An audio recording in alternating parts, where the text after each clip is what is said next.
relay race. See, my time was 30 minutes and 35 seconds. Oops.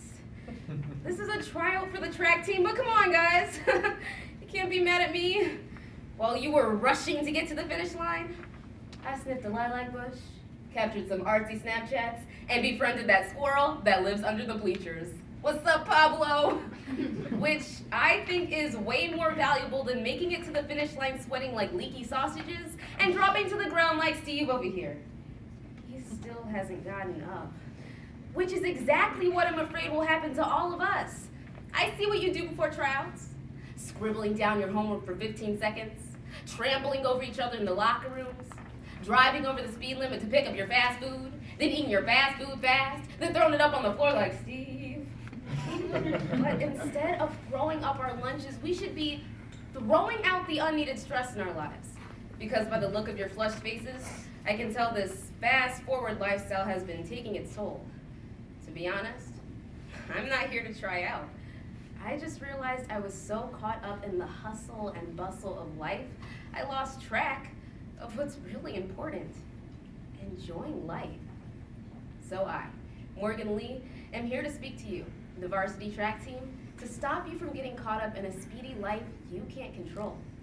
So first, we'll discuss why fast lane living is embedded in our society, realize how it's the starting block to our problems, and finally, slow down to some solutions that will stop us from living in a constant sprint. Oh shoot, I forgot to pass the baton. So why the rush anyway?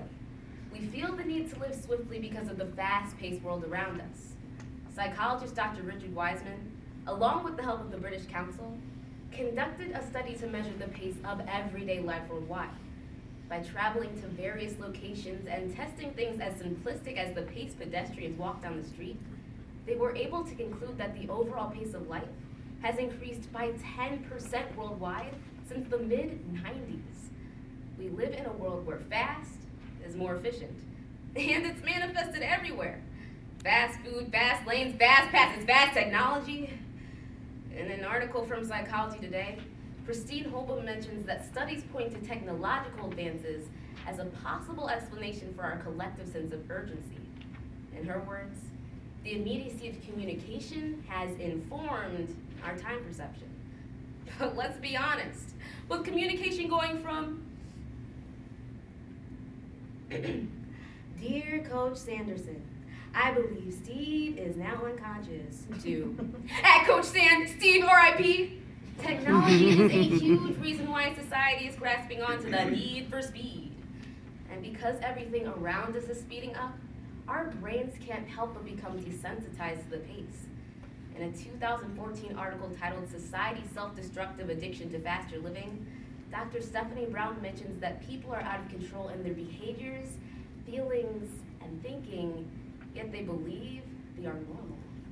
When we are constantly surrounded by fast-paced living, we forget how fast we're going and what we're even doing. Like the announcer at last week's meet. He assumed that the other team won, so he announced them instead. That was totally pulling a Steve Harvey. And you know what? I have an announcement. We get it. The world is vast. This race is fast. And poor Steve is last. But honestly, we're all going to end up like him. Because just like our shoes are getting worn out on this track, we're getting worn out with the pace of life. And the ironic part is, it's not getting us anywhere. According to a WebMD article and studies published by the Harvard Business Review, doing things too quickly actually destroys our effectiveness in accomplishing goals.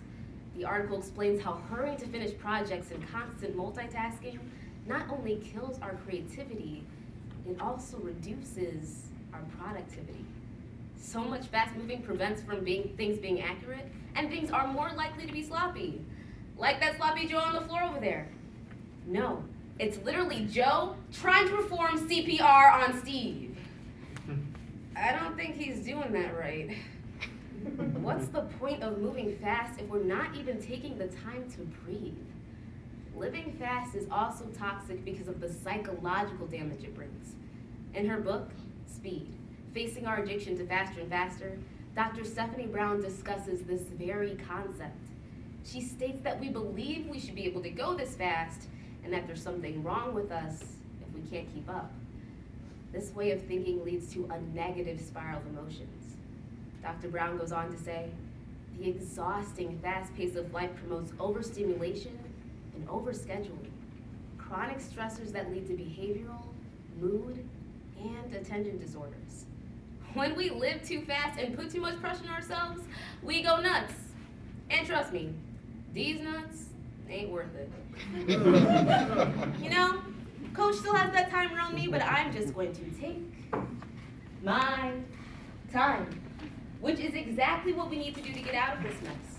Life is a race, and when your feet get tired, you just have to stop and go sit somewhere. Now, sitting on the track in the middle of the race may seem odd and unproductive, but we need to stop seeing serenity as a detriment to our progress. Though we may never be able to rewind the way the world works, there are some things we can implement in our personal lives. The first, getting off this nasty track and changing our perspective. For decades, the term slow has been viewed in a negative light. As admitted by author Carl Honore, it's a byword for lazy, slacker, for being someone who gives up. But that is simply not the case. David Ralph Carrington College cared enough to say, it just means living your life at the right speed and not a frenzied pace. In order to embrace a more wholesome life, we have to realize that it's okay to be the tortoise and not the hare. Because if we don't, the stress is going to make us lose some hair. Thankfully, there are some things we can do to live more slowly. Dr. Stephanie Brown mentioned simple things like turning off your phone for an hour each day, taking the time to converse with family and friends, or even cooking a meal are small steps that really count. Besides, it sure beats that drive-through double disaster we devoured before warm-ups. You know, you guys get medals for being the fastest, but in the marathon we call life, the ones that win are the ones that take it slow. Today, we learned why society is fast, how it affects us, and ways to live life at the right pace. In the words of Gandhi, there is more to life than increasing its speed. We only get to run this race of life once, and we can only do so by taking it one step at a time. So get ready, get set, slow down.